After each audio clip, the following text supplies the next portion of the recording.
Next to me is Tanya Tagaq, and her term is groundbreaker.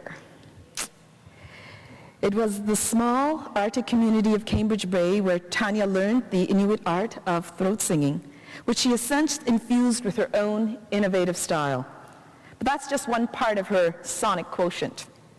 Her music has been described as orchestral, even primal.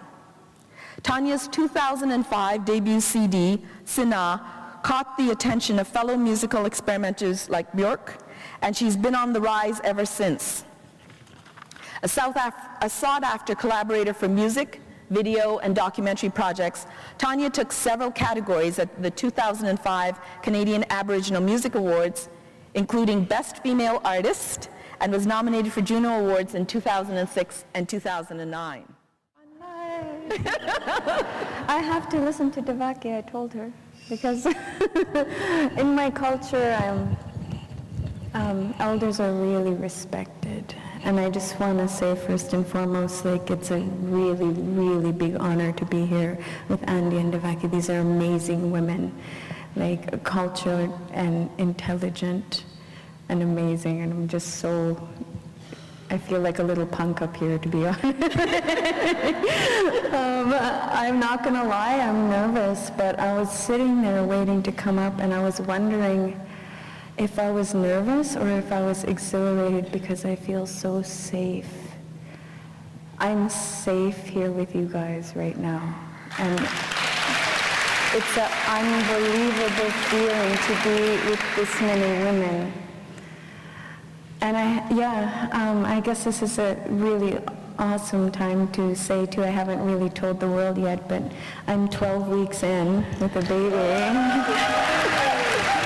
And since pretty much all of us have uteri in the room, I think that was a good way to start it. And we're taking care of each other. Like, how incredible. This needed to happen so desperately and so badly. And I try not to get wrapped up in the idea of what we've all been through, but it's just amazing to know that every single person in here has, cried and been heartbroken and been exhilarated and, loved children and loved people and loved each other. And I just have to say a big thank you to even being allowed to be here. And I'm just honored. So a little bit about me. Like I said, I'm from a little town in Cambridge Bay, and there's a lot that has gone on with our culture recently. Like my own mother was one of the relocatees that was moved from Pond Inlet to Resolute Bay in the 50s. And they were told they were going to have housing, they were told they were going to have abundance, that it was going to be it was really farcical, like, how they called it Greenland. It's not green. But people moved there, people relocated there, there was no housing, and basically the men on the base could do whatever they wanted with anyone, any woman at any time, so it was difficult. And we had of course, the Inuit people, we had our own awesome judicial system where laws were executed in a way where everyone would come together and decide, like, if someone was not providing a positive element into the harmonious nature of the group, we'd get somebody to execute laws, and it would either be like banishment or ignoring the person, or eventually like killing them. So what happened was the Canadian government was putting in jail all of the executors of our own laws. And at the same time, residential school was happening. I was one of the last rounds of residential schools in the north that ended in 1996. But what was happening to the kids was really, really horrible. Like the sexual abuse, the physical abuse, the removal of our culture. So our police being put in jail together with the horrible and rampant abuse that came learned from the residential schools has right now today, caused a very, very, very hard struggle within ourselves, within our culture, and most importantly, within our women. I think there needs to be some very steep measures taken, and I need help figuring out how to do that. That's part of what I'm singing for. That's part of what I'm here for, and I think that's part of what all of us are here for, right? So yeah, that's what I'm saying.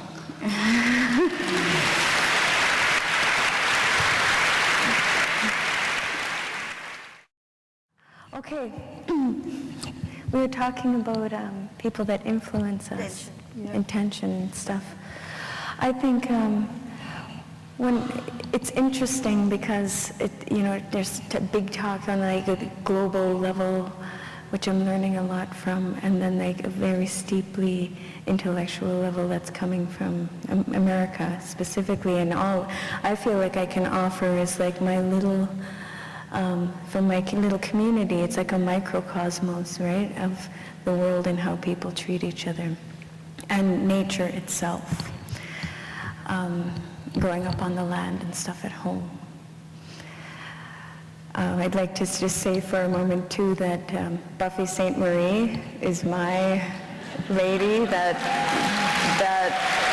rocks my world every day, and like really anytime I'm feeling down, anyone who doesn't know who she is, you gotta get on the boat with this woman. She's incredible, and she's changed a lot, and she's schooled a lot of people, but with this grace and this dignity that has nothing to do with, like, she's forceful, but she's not forceful. It's really difficult to explain, but yeah, she's my kind of woman. And I think when I break it down to the microcosm of what I think women can do for each other, I think where you were saying we have to, like, heal from within, and that includes accepting the bad parts of ourselves, right? And then it also comes with self-worth.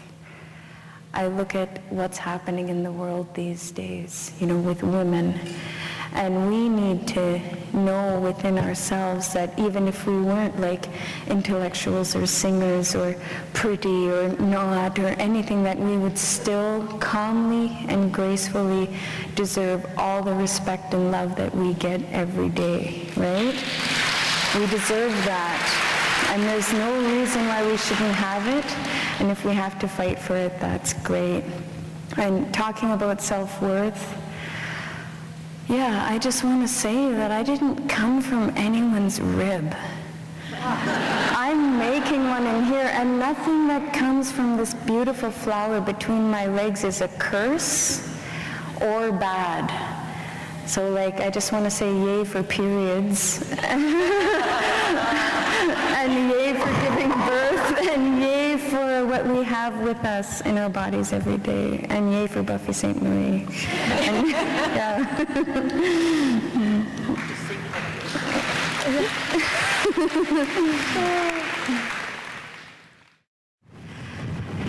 When you were talking about economics, two things came to mind. One of them was my mother telling me a story, because she was born in an igloo, and she's an amazing, amazing woman. She, moved into houses when they were 12, after they had been relocated, and didn't speak a lick of English, and now she has a degree from McGill University, and she teaches, like, just incredible woman.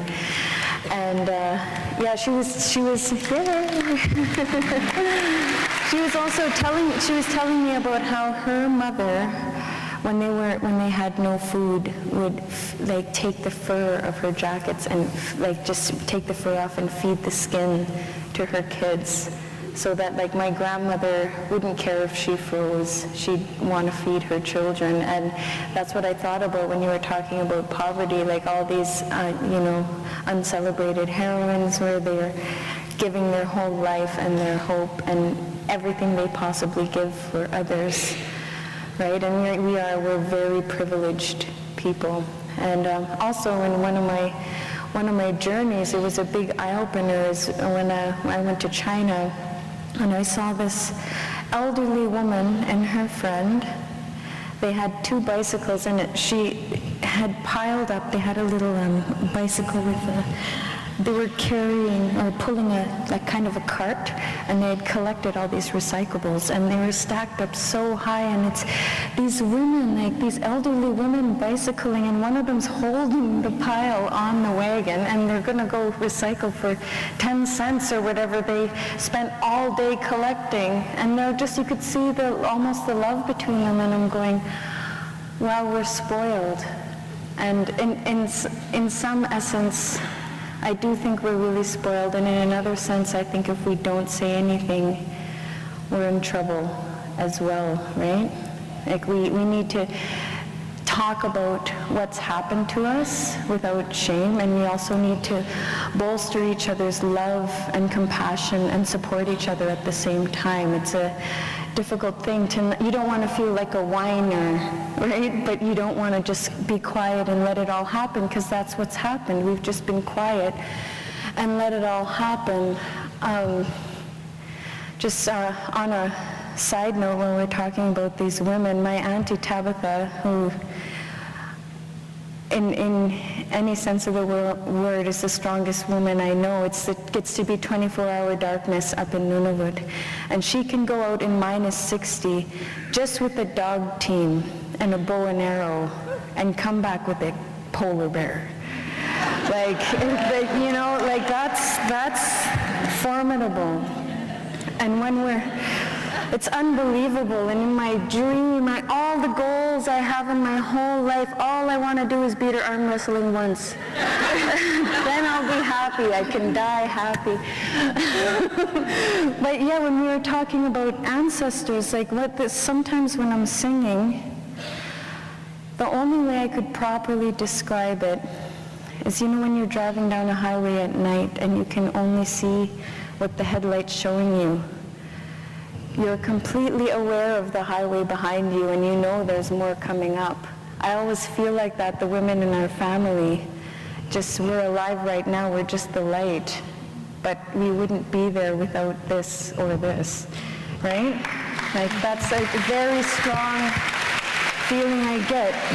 And a personal story when it comes to breaking cycles, I remember when we were in grade 2 in Nunavut, we were in home economics class. Like there was a group of about 15 girls, the entire grade 2 class, and we were somebody mentioned something, and all of a sudden, all of us were discussing the people who had either touched us or fucked us. These kids. There was one girl who hadn't been sexually abused. And we're discussing this, and we were going, oh, this is gross, right? And we're going, yeah, it's gross. And we're going, I felt, wow. For the first time, I'm sitting in a group, and we can talk about how this isn't right.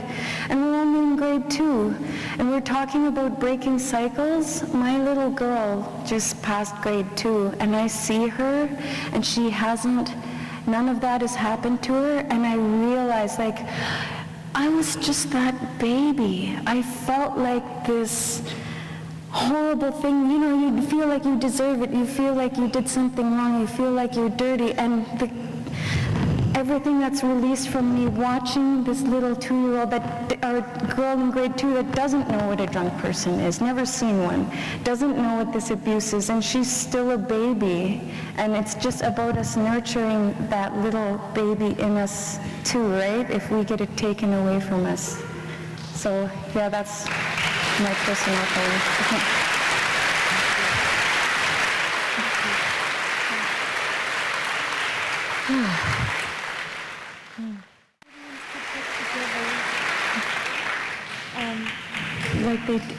Just really quickly, imagine if Canadians could cause as much of a ruckus for Aboriginal rights or human rights or feminist rights that they did for Will and Kate or hockey.